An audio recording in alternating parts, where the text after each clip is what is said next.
Hola, ¿qué tal? Es un gusto poder volver a saludarte. Te saluda como siempre tu amiga Julieta Hernández. Te doy la más cordial bienvenida a tu canal Es Tiempo de Brillar. Para hoy continuamos con este hermoso libro titulado Dibuja el Círculo. Nos corresponde el tema número 37, titulado Los contratos de oración.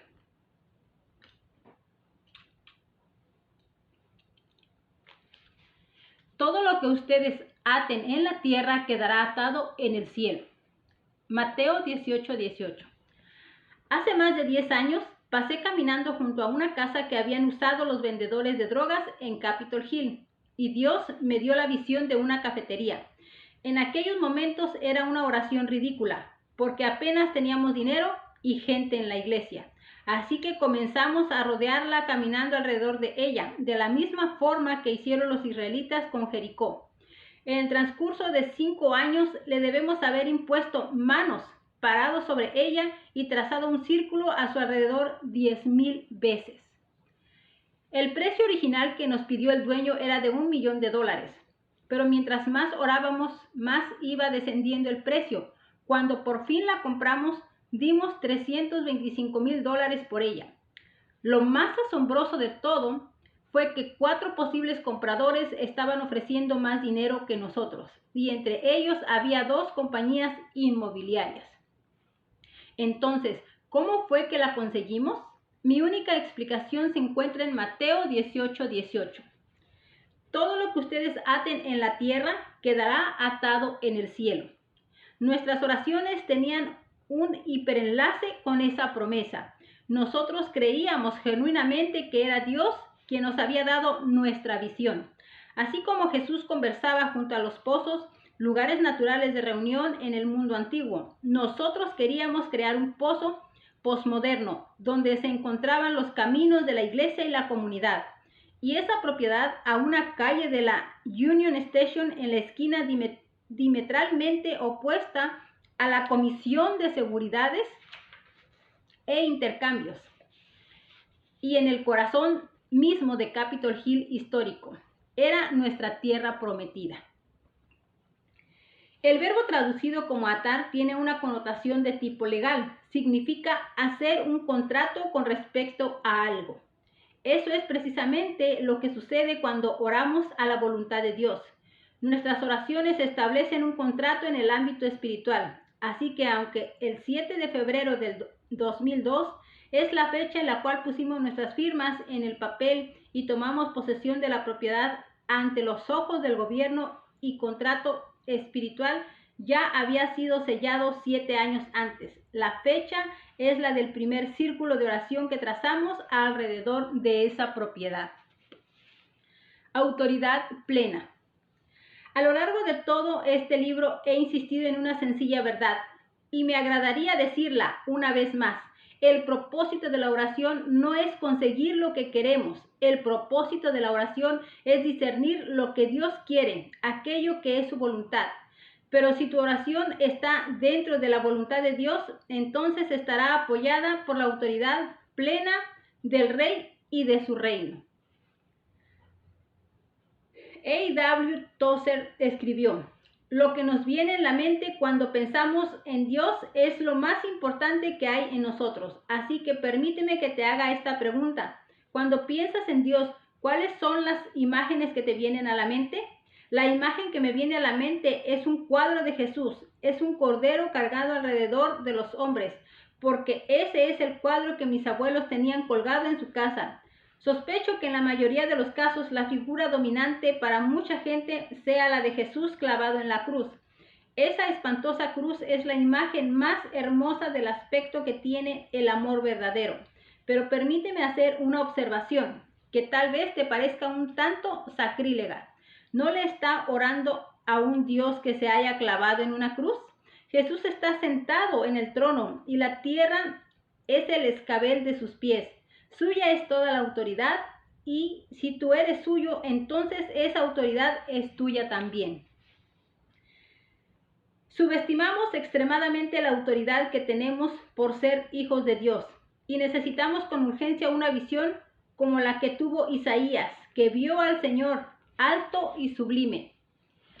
Pienso que Tozer tenía razón al afirmar que un bajo concepto de Dios es la causa de un centenar de males menores, mientras que un alto concepto de Él es la solución a 10,000 problemas.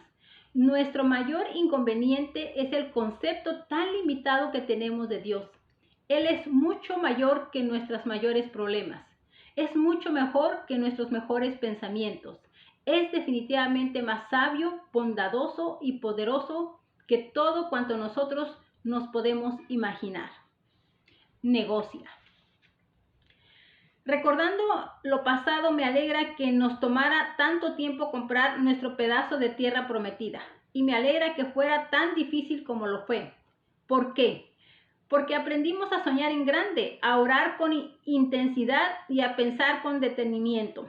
Tal vez te parezca redundante, pero si no hubiera hecho falta un milagro, no sería tal cosa. Esa experiencia no nos enseñó solamente a negociar en el plano humano, también nos enseñó a negociar con Dios por medio de la intercesión.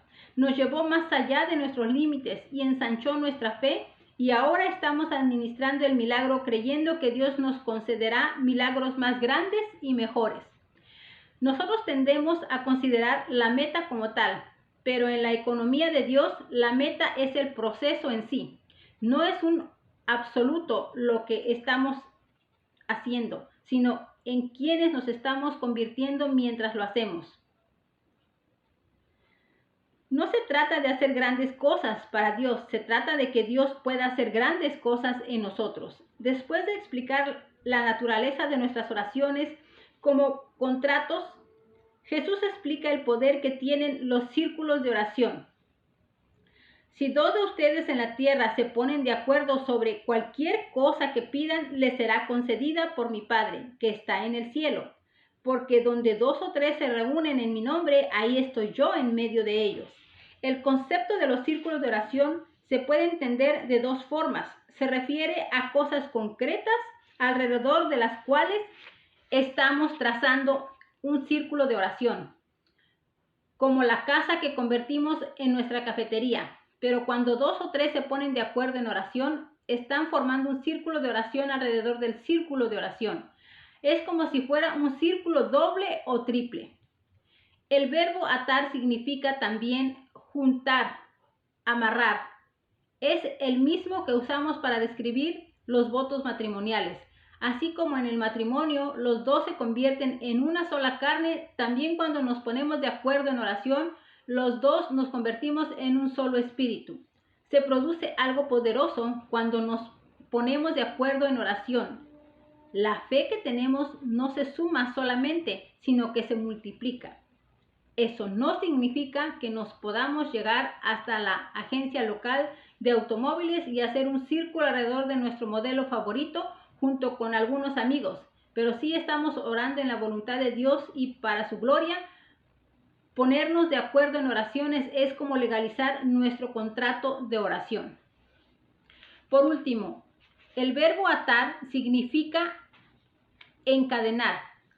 En las Escrituras hay más de 3,000 promesas y según el apóstol Pablo, todas ellas son sí en Cristo. Nuestras oraciones más poderosas se hallan encadenadas a las promesas de Dios. No te limites a orar todo el tiempo con tus propias palabras. Ora con las palabras de Dios, porque su palabra no regresa a él vacía. En el Antiguo Testamento, la idea de atarse a la palabra de Dios era tomada de manera literal. Se mantenía la palabra de Dios en lugares visibles y se amarraba a distintos lugares del cuerpo para recordarla constantemente. El Señor les ordenó a los israelitas: átalas en tus manos como un signo, llévalas en tu frente como una marca, encadénala en tu mente por medio de la memorización, encadénala a tu pasado, tu presente y tu futuro por medio de la oración. Dibuja el círculo. Ponerse de acuerdo con alguien en oración es como hacer que nuestra oración quede legalizada. Es momento de ir en oración. Que tengas un bendecido día.